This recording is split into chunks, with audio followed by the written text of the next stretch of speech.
When faced with difficult circumstances, what is our first reaction? Do we turn to God or do we turn to people? Welcome to my channel, Encourage and Inspire, which is to encourage you and me to dig deeper into the Bible so that we get fresh new revelations about God every day. Today we'll be studying 2 Kings chapter 19 verses 14 to 20. A simple passage, but one which is loaded with meaning and depth. I really enjoyed studying this. Come, let us study it today. Hezekiah received the letter from messengers and read it. Then he went up to the temple of the Lord and spread it out before the Lord. And Hezekiah prayed to the Lord, Lord, the God of Israel, who's enthroned between the cherubim. You alone are God over all the kingdoms of the earth. You have made heaven and earth. Give ear, Lord, and hear. Open your eyes, Lord, and see. Listen to the words Sennacherib has sent to ridicule the living God. It is true, Lord, that the Assyrian kings have laid waste these nations and their lands. They have thrown their gods into the fire and destroyed them. But they were not gods, only wood and stone, fashioned by human hands. Now, Lord our God, deliver us from his hand, so that all the kingdoms of the earth may know that you alone, Lord our God. Then Isaiah, son of Amoz, sent a message to Hezekiah. This is what the Lord God of Israel says. I have heard your prayer concerning Sennacherib, king of Assyria. So, this has got so much meaning. Let us get deep into the message. Now, we're threatened by a strong enemy. King Hezekiah did not check his military might, nor account for his fighting men, or ask for help from fellow kings.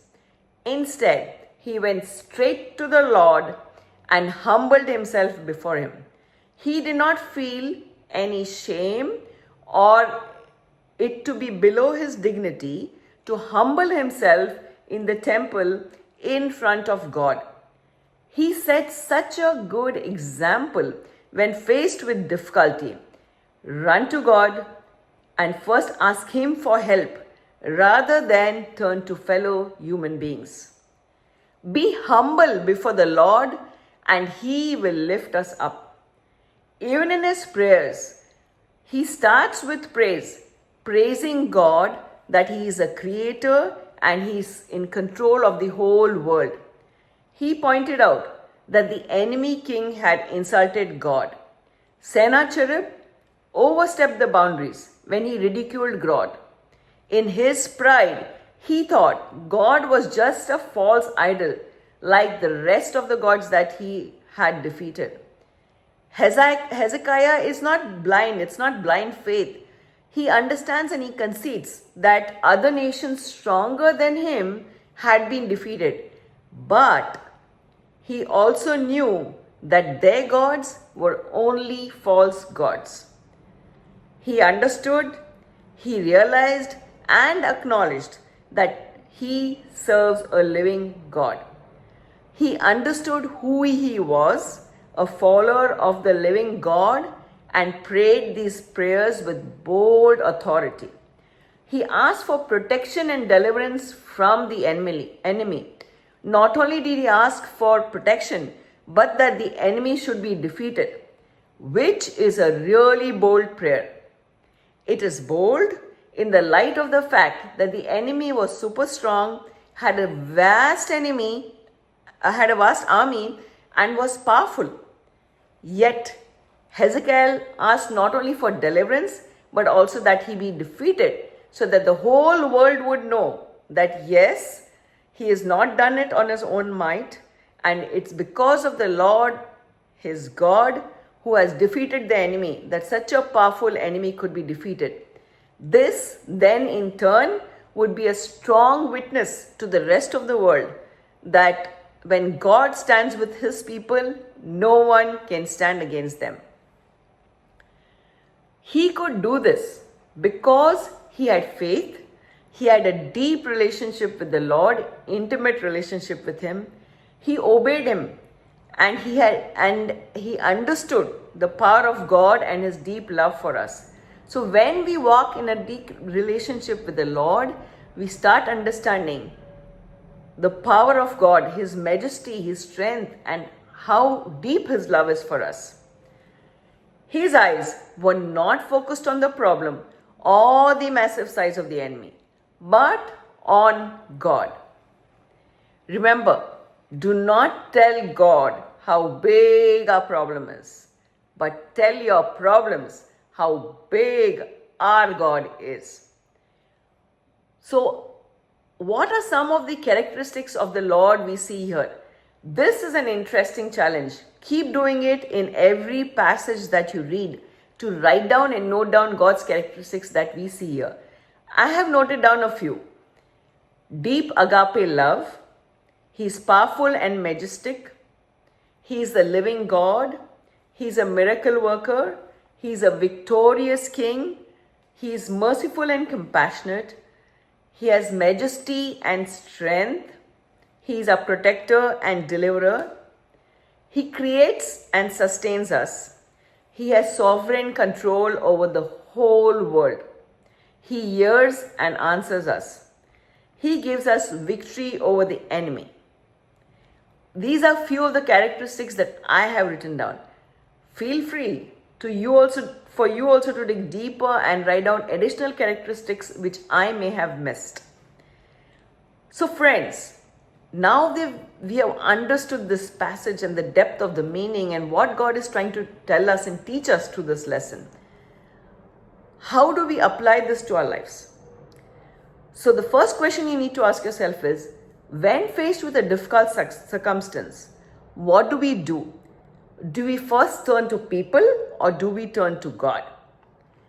Do we understand and realize whom we are serving? And do we have faith to understand how powerful He is and that He can do miracles, that He is a miracle worker? When faced with a problem, do we give in to fear or do we keep our eyes on God? Do we pray bold prayers or are we too scared and we just pray like normal small prayers? Are we ready to live in the miracle realm? Do we have that kind of bold faith? Have our spiritual eyes been opened in order to understand what is happening in the spiritual realm rather than being afraid of the problem? Just like Elisha's servant's eyes were open and he saw that the men who were protecting them were more than the enemy. Have you got the deep faith that when you cry out to the Lord, He will listen and help? Knowing that we have a God who hears and answers our prayers, how should we pray? Are we ready to humble ourselves, keep our pride aside, and bow down before the Lord and ask for His help, irrespective of what others think of us? Do we truly understand who our God is and who we are under Him? That He gives us authority to pray bold prayers and He answers when we pray bold prayers. Hope this passage and hope this video encouraged you and inspired you to be strong in the Lord, to seek Him when you face problems, and to understand His might and power to help you. Come, let us pray. Thank you, Lord, for this wonderful passage and the deep insights and revelations you have given. Thank you, Lord, that as we come closer to you, you come closer to us. You give us wonderful revelations and insights into the same passages that we may have read so many times before. Thank you, Lord, that every time we read the passage again and you give us fresh new revelations. Lord, I pray for all the people who are watching this video, Lord. Help them to dig deeper into your word and to get fresh new revelations for themselves, Lord. We praise you and we thank you. In Jesus' mighty name we pray. Amen.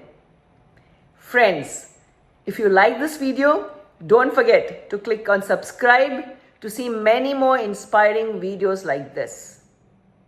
Thank you.